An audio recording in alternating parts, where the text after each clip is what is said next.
I knew I'd be back to this. It's central to my life.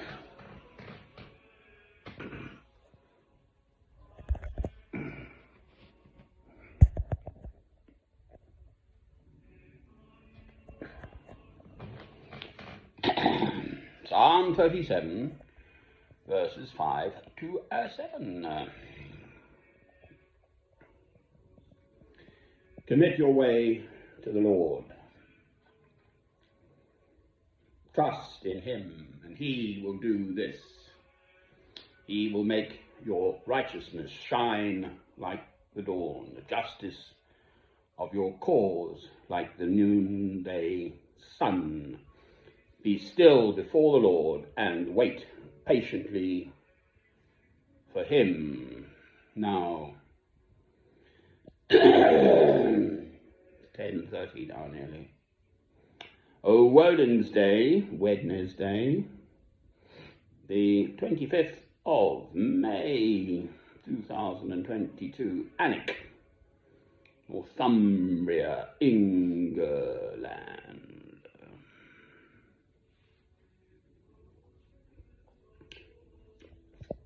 What about the indigenous Aborigine people of the world?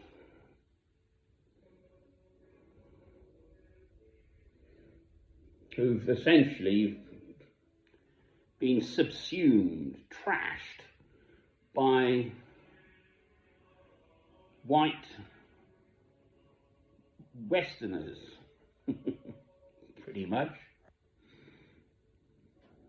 Viewed in one sort of light, that is the legacy that us Western so-called Christians have left.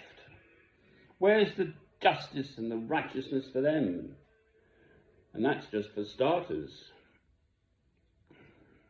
They're all dead, treated appallingly. You can just go country by country. Britain, France, Spain, are probably the worst. Did Italy ever have any colonies? Germany, yes. Southwest Africa they did.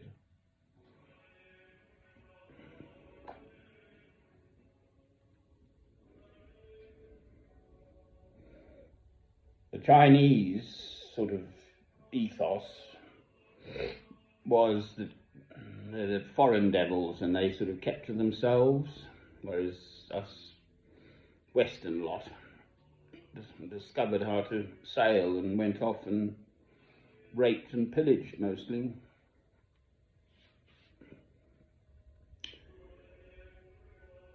And I simply do not have an answer to that. That, I'm afraid, I just have to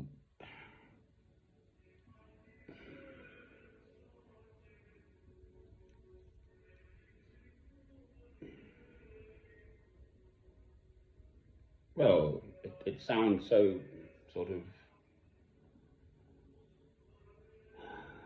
something or other. Just leave it to God.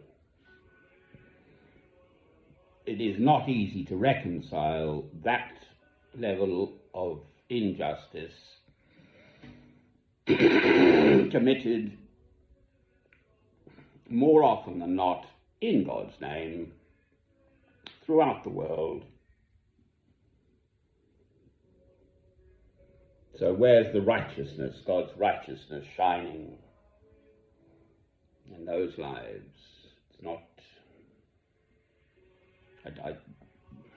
I'm afraid, I recognize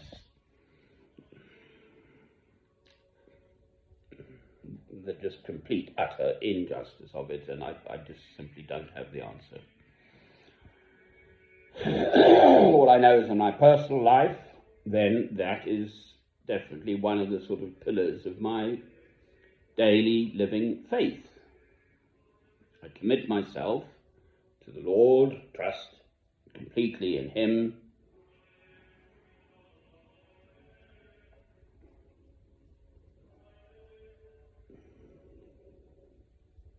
and look to, hopefully in my lifetime, seeing his righteousness shine in my life, in my lifetime, for heaven's sake.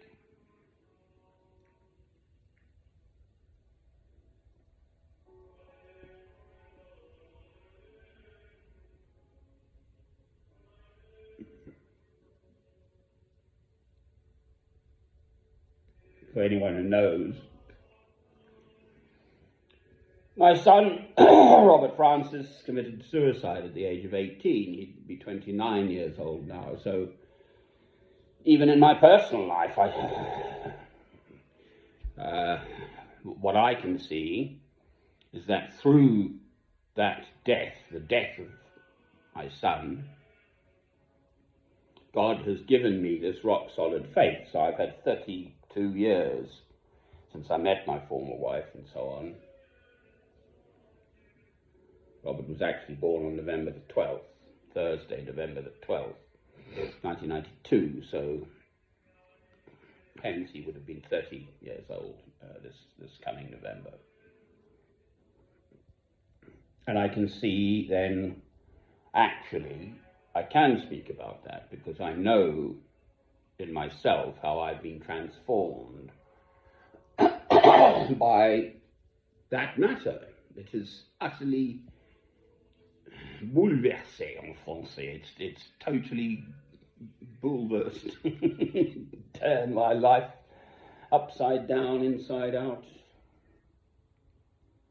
for decades. And I've kept at it, and what I now find is I'm blessed with an absolute rock-solid faith. And it's not because I'm blindly following Christianity or whatever people may think about these matters. It just is. I am a Christian.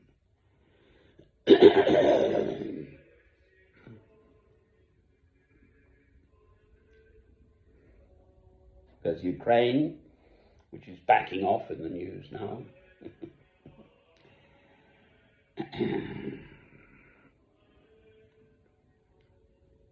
the way news goes, even that is no longer headline news every day.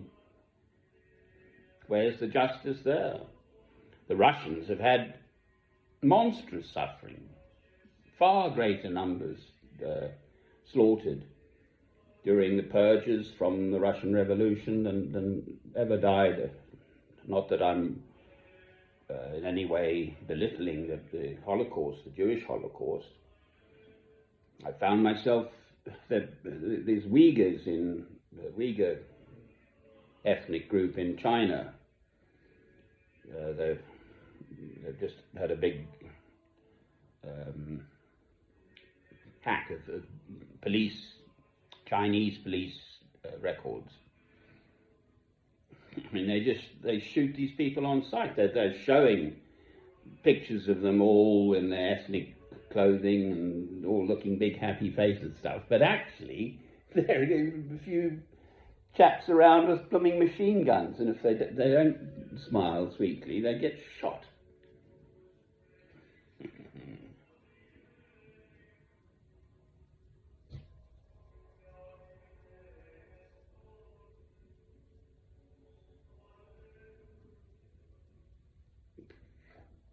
The Chinese spokesperson just dismissed it as Western propaganda.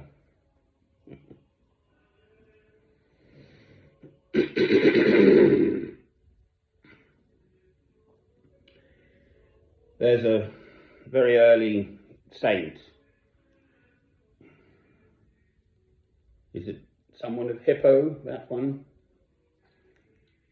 And he'd been a Christian. I think he even met one of the apostles. So in the 1st century AD, and eventually when he was 85 or 86, it was before they were going to burn him, and he was, are you going to deny this Christian, Christ and so on? And he said, I've been a Christian all my life. How can I deny God now. And apparently there was a gust of wind and it blew the fire out. They killed him anyway. But he was not denying God at the end.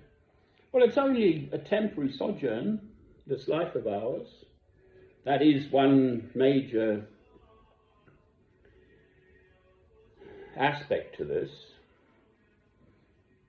If one views life, human life, as the be-all and end-all, that we're born and then we die, and that's us, that's ashes to ashes, that's the end of us, feed the worms, well,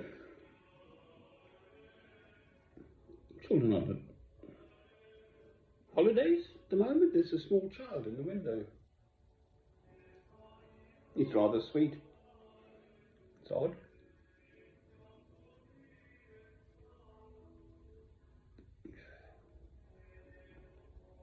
So, Stephen, the first martyr, of course, was stoned, including by Saul of Tarsus, St. Paul, who became St. Paul. I'm quite sure would have just had his eyes set on heaven and just would have gone blessedly to God.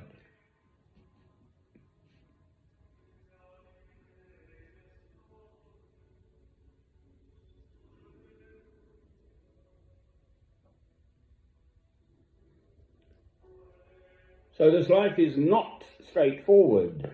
My mother would say philosophers envy those who suffer, and it seems to be the case that somehow, if you're given a cross to bear, which would seemingly appear to be unfair, as it were, I mean, I've mentioned her on a number of occasions, but Jacqueline du Pré, probably one of the best cellists of her generation, started getting multiple sclerosis at the age of 28. So for someone who absolutely lived for her technical ability to play a beautiful cello, down here, sorry, it's up here, it's down here, sawing down there,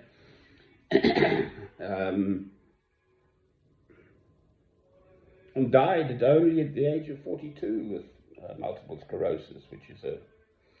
So, I mean, they're just, you know, what are these people in New Mexico, I think it is, just lost all these youngsters from 7 to 10 years old? Well, individually, I mean, that's got to be the worst thing you could imagine, that your children go off all happy-go-lucky to school and they don't come back.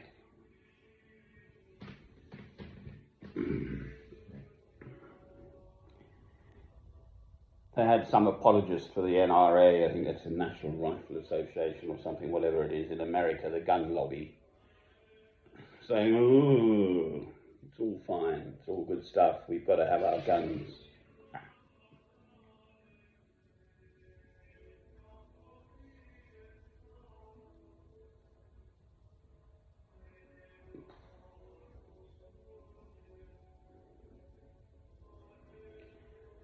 So, indeed, I clearly, virtually everywhere I look, where is God's righteousness shining other than in the next world, basically?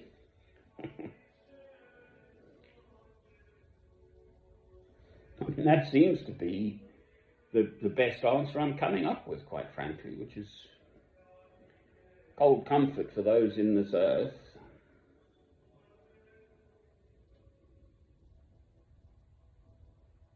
That actually is the best I can come up with, quite frankly. Commit your way to the Lord, trust in him, and he will do this. He will make your righteousness shine like the dawn, the justice of your cause like the noonday sun. Be still before the Lord and wait patiently for him. It sounds like I'm just blindly repeating it like a mantra, doesn't it? In spite of its difficulties, or life's difficulties. which would appear to belie those words. So that, I'm afraid, is the best I can offer. I am sure, I have no doubt whatsoever in my soul, blessedly, that my Redeemer liveth. There are the two commandments: love God, love your neighbour as yourself.